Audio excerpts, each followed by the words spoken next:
I hate when people give 70%, but they want the life of somebody that's giving 120%. I challenge you, your life is where it is because of the percentage that you're giving. You cannot bring a tree down by hitting it 1,000 times. If you hit a tree 1,000 times in 1,000 different spots, the tree is not gonna fall. But if you hit a tree 1,000 times in that same exact spot, it's gonna come to the ground.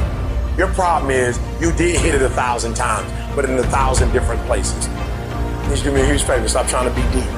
I need you to do the exact same thing every single day for the next 10, 15, 20 years and watch that tree come down. If you can't stick to something for 5 days, you deserve to have a shitty life. You deserve to get your ass kicked. You deserve to be miserable. We're talking about 5 days. We're not talking about 50 years. We're not talking about the 5 years it probably takes to build something worthwhile. We're not talking about the 5 months it could take for you to lose 100 pounds. We're talking about 5 days. And you can't even stick to it for that. So what the do you think you deserve? You deserve exactly what you want. There's no event. It's an accumulation of lots and lots of little things that any one by themselves is innocuous and useless. But if you do it consistently, and you do it in combination with lots of other little things, it's those little innocuous things that you do over and over and over and over that matter the most. You gotta get a little bit more intense about your life, about your business. You gotta stop being so dadgum casual.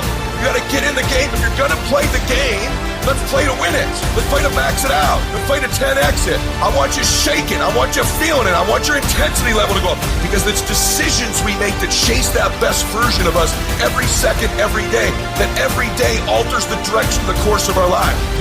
When you leave, what you fighting for? What's your legacy? What you gonna do? You say you a champ, but do you practice like a champ? You say you a champ, do you fight like a champ? You say you a champ, do you have the mentality of a champ? When you want to become a diamond, your whole attitude change, your whole mindset, your thinking, your relationship, the decisions that you make, how you spend your time, your energy, all of it changes. With enough persistence, most things that seem impossible become possible. You just have to show up and show out so often. Time after time, you got to wake up and you got to drive. You got to be driven to go get something done now.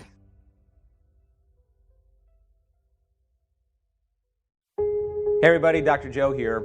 Little tip for you. To change is to be greater than your environment. That means to be greater than the conditions in your life, to be greater than the circumstances in your world. And every great person in history knew this. That means you have to be defined by a vision of the future instead of the memories of the past. To change means to be greater than your body.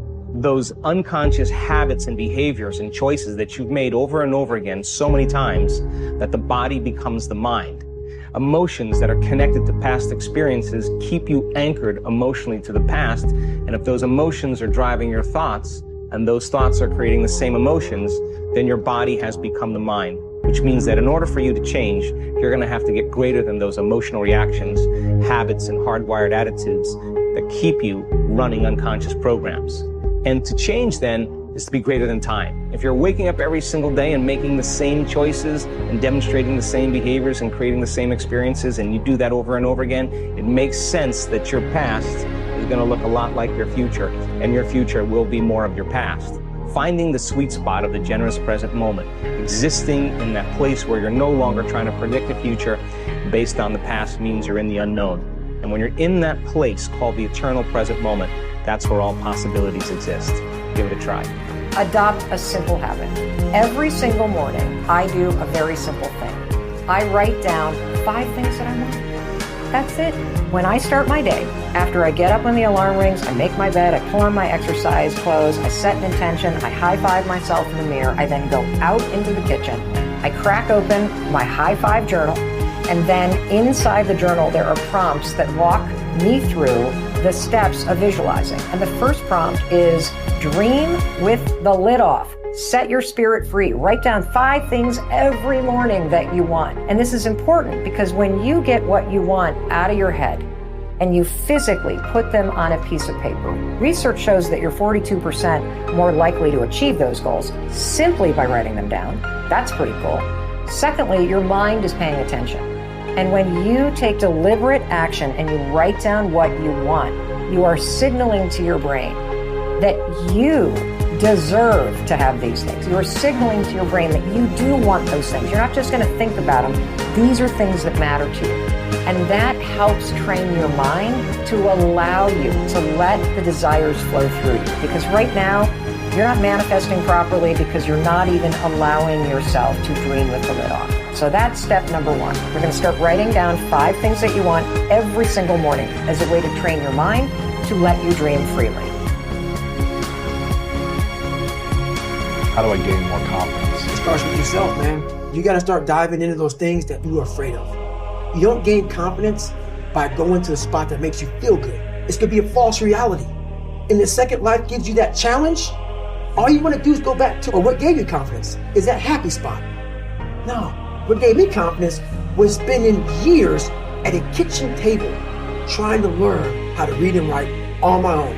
Realizing I can't learn the way you learn. I can't, but I can learn.